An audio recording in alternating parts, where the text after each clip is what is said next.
2025 Toyota Camry XSE, 5 thoughts. Darwinism amongst sedans.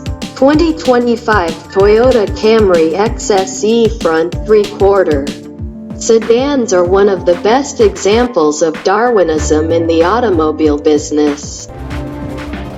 Companies that still make them, mainly Toyota, Honda, Hyundai, do a fine job with them. This notion came into sharp focus for me during a recent test drive of the 2025 Toyota Camry. Once derided as the color beige manifested onto 4 wheels, the latest Camry has sleek, edgy styling, a nicely appointed interior and hybrid power. Spent a week with an XSE model, and I have 5 thoughts. The XSE is top of the line and worth it. Tested the top XSE all-wheel drive trim that cost $45,431, including the designation charge and several options. That might sound high for a Camry, but it's almost exactly the average price of a new car sold in the United States. For this price, you can get a lovely red interior, or other colors, with heated leather seats and a leather steering wheel, aluminum sport pedals, ambient lighting, a gloss black spoiler, mesh grille and Toyota's latest safety system with pre-collision sensing. Premium Plus package costs $4,075 and adds a 9-speaker JBL audio, more safety features like a panoramic camera, and a moonroof. Scotch this and you pay closer to $41 grand out the door.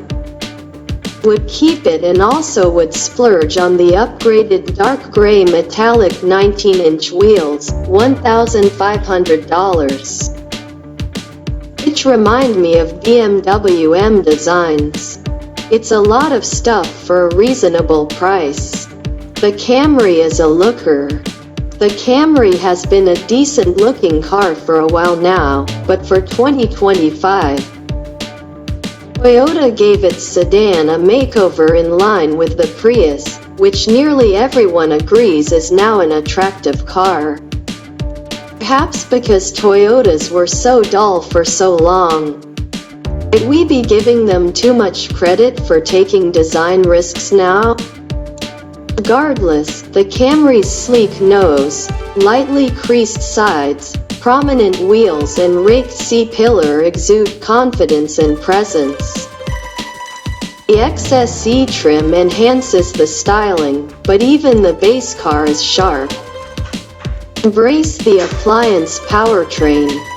Toyota's 5th-generation hybrid system generates 232 net horsepower in the Camry and returns a combined EPA rating of 44 mpg for this AWD car.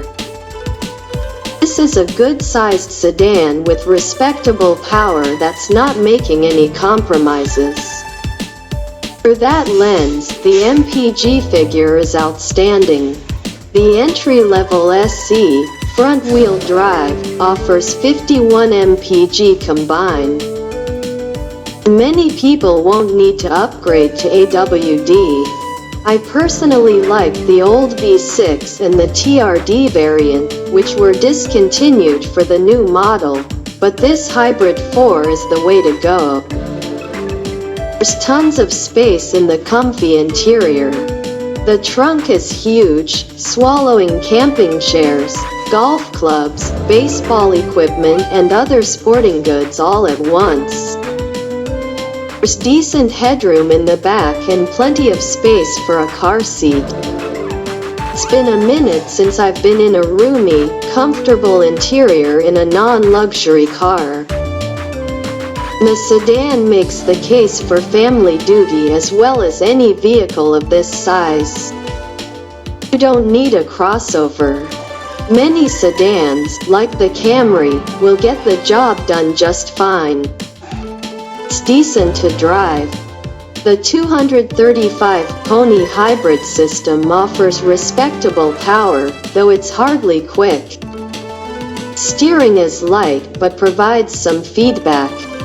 Suspension is set up for comfort, which makes sense. All-wheel drive theoretically adds a performance vibe, though you don't really feel it. 2025 Camry's dynamics don't match its relatively aggressive design. It's enjoyable enough for the segment. Come to think of it, maybe a V6 wouldn't be so bad.